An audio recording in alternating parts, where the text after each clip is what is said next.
Hi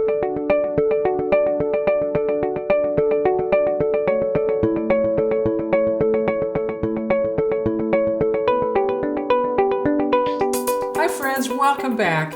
We are continuing our study of God's story, and lesson 5 is entitled Oneness Restored. So far, we have spent our time mostly in the Old Testament, and for some people, going through the Old Testament is like trudging through a desert. But among other things, these stories show us how often we as humans exert our independence from God.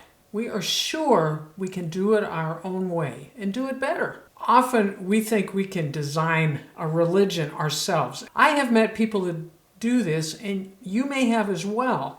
They take a little from this religion, a little from that religion, form something that seems right to them. They have made themselves their own God. Unfortunately, what that does is create a God that doesn't exist. But that really is the chief element in our desire to do things our own way, is that we trust our own ideas more than we trust God. We really, in many ways, desire to be like God in our knowledge. But if we learn nothing else from the Old Testament, it is that we cannot restore oneness on our own. We might think we can develop our own independence and then be united with God, just roll forward together. Oneness in God involves us trusting Him over our own knowledge and wisdom and impulses. And we tend to trust ourselves more than we trust God. We kind of assume that we can figure out our way to God's blessings ourselves, but we can't. And here is the irony. Our heart longs for oneness with God. And yet we can't find a way back to Him. Our hearts long for oneness with God, and God longs for oneness with us. But we think we can get to God in our own way, and so we put together very complicated plans sometimes to please God, to do what we think God wants, to get our way back to oneness. But we can't, and God knows this, and that is part of the good news. Is He offers oneness for us. God comes to us. And that's really going to be the core of our lesson today. Oneness was restored in Jesus. The name Jesus is a Greek form of the Hebrew name Joshua, and it means God saves. That really captures what happens in the life of Jesus. God chose to save through Jesus. The hope here is that clear back in the garden, when this crafty snake deceived Adam and Eve, drew them away from God, tricked them into trusting their own wisdom over God's words, it didn't derail God's plan. It just delayed things for a while. And this plan that God has surprised the world. It wasn't what anyone expected. God would send His own Son. God would become a human to restore oneness with humans. So Jesus came to save us from eternal separation.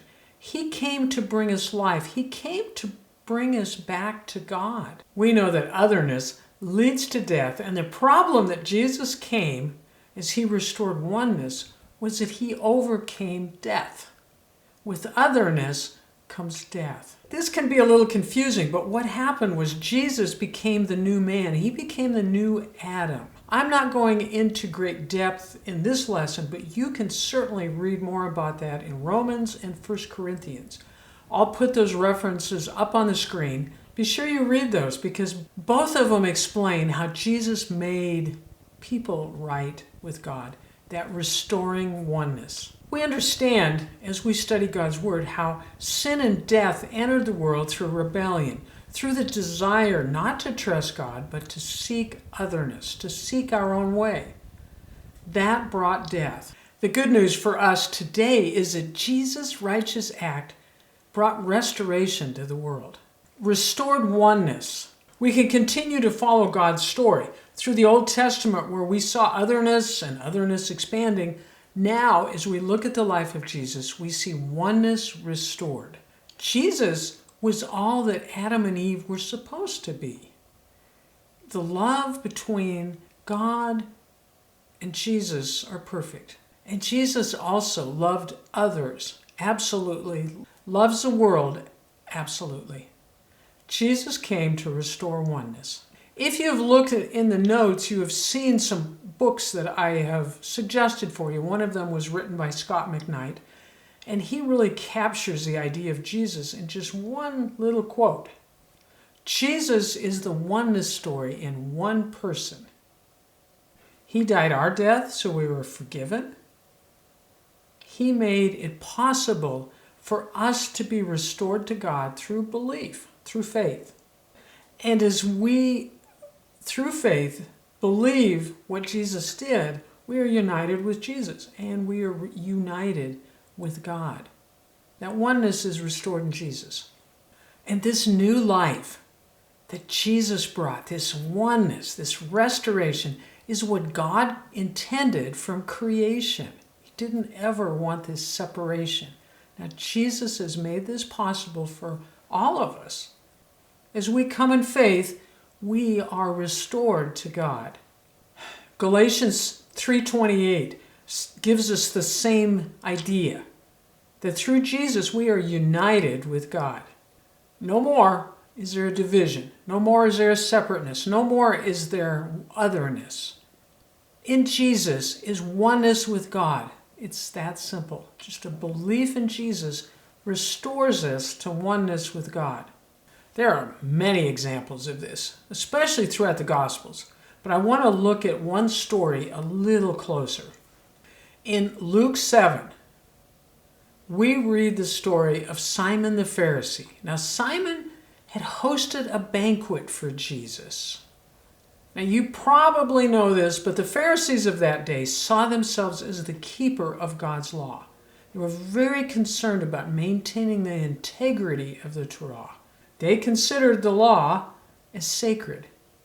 Now, they had added to God's law many times over, and they kind of considered all of it, not just God's law, but the explanations to be holy and sacred.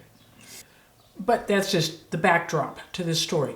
We are told in Luke that Jesus reclined at the table. That's the clue for us that this was not just a simple little meal. This was a banquet. And in that culture, a banquet was open to the public. But I mean in the sense that people could pass through, wander in and out of the scene. Sometimes I think poor people kind of wandered in. Perhaps they were hoping for a handout. And that would be part of it. So this was a formal setting that Simon had put together for Jesus. But now we meet a woman. She is a poor woman who comes onto the scene and it comes to Jesus. She was a sinner. She had a reputation probably as a prostitute. At that time, the term sinner meant someone who was really an outsider, really an outcast, really committed the bad crimes. She was more repulsive and more scandalous than others in her culture. Because of that, she was unclean. She was not allowed to go into the temple to worship.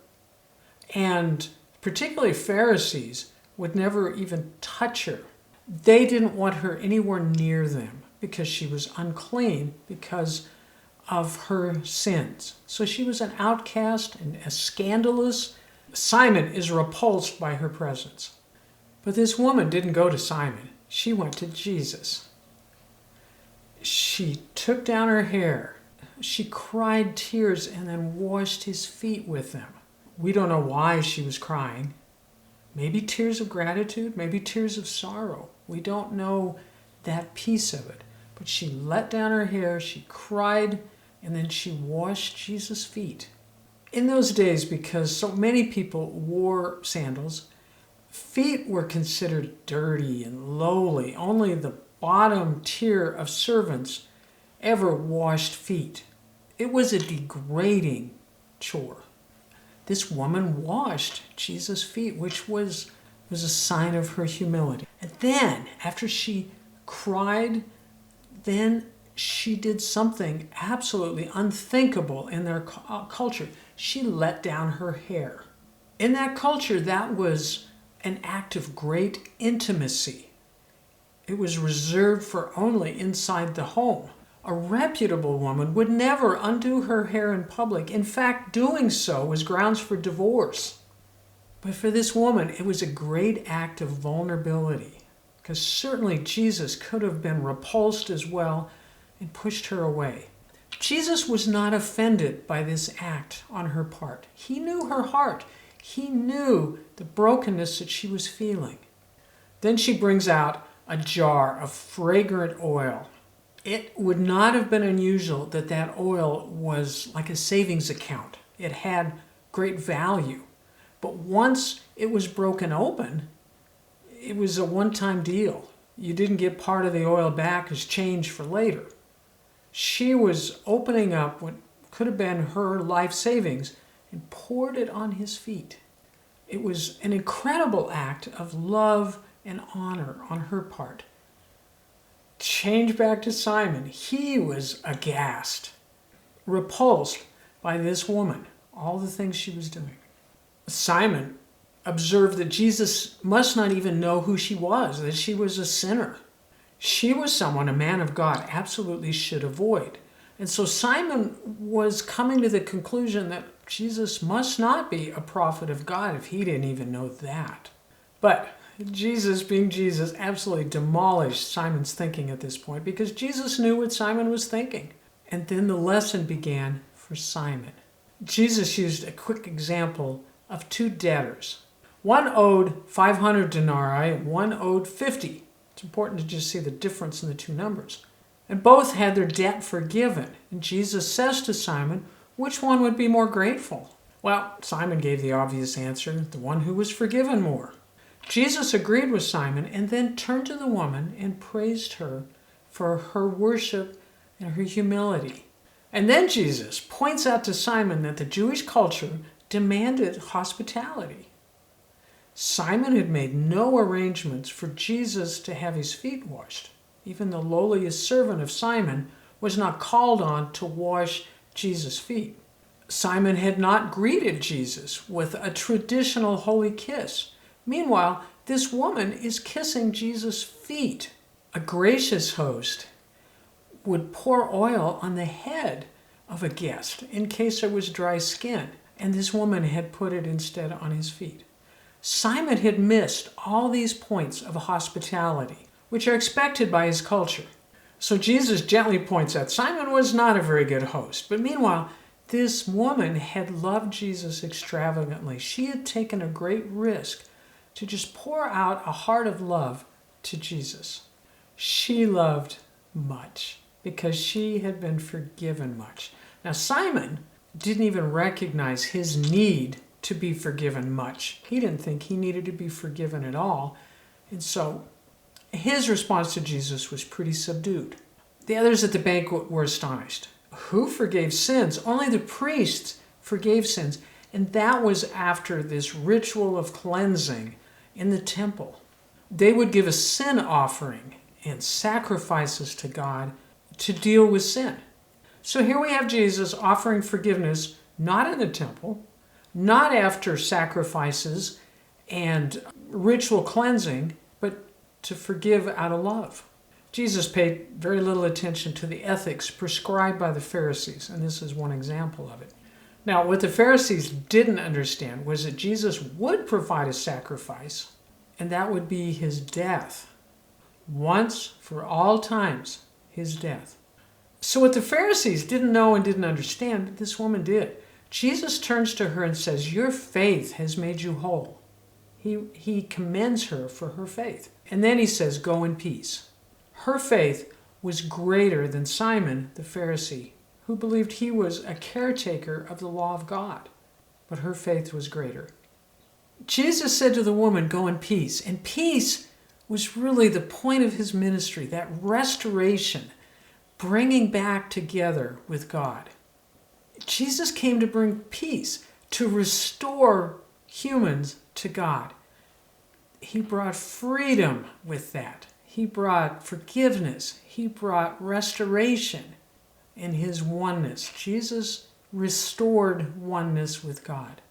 Now, Hebrews 12:2 tells us that Jesus endured the cross because of the joy. Jesus endured the cross by beholding the joy set before him. And this woman at Simon's banquet was part of that joy.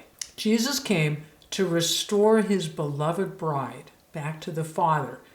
And the bride is the body of believers. Sometimes we call that the church, but it's a body of believers, the family of God, to be restored to the Father. Otherness has been overturned by Jesus, and oneness has been restored. And now the work is about the bride of Christ, the church, the body of believers. The faith community, those who trust in the work that Jesus did, have been made one in Christ. In our next lesson, we will continue to look at the early church. We will look briefly at Pentecost, where 3,000 people came together. They heard the word preached about Jesus, and the Holy Spirit came upon them, and they believed, and they were changed. And that was part of the mission that happened for those early believers. Jesus had told his disciples, "If you love me, you will obey my command, and my command is love one another." So we will see in the next lesson that oneness with God was made possible through Jesus and then through the Spirit of God coming upon believers. And as people believed, they did what Jesus commanded. They loved one another. Oneness became a reality. Thank you for joining me. We have one more lesson in this study, and we will finish up in the last 2 chapters of Revelation. I hope you'll join me next time. God bless you.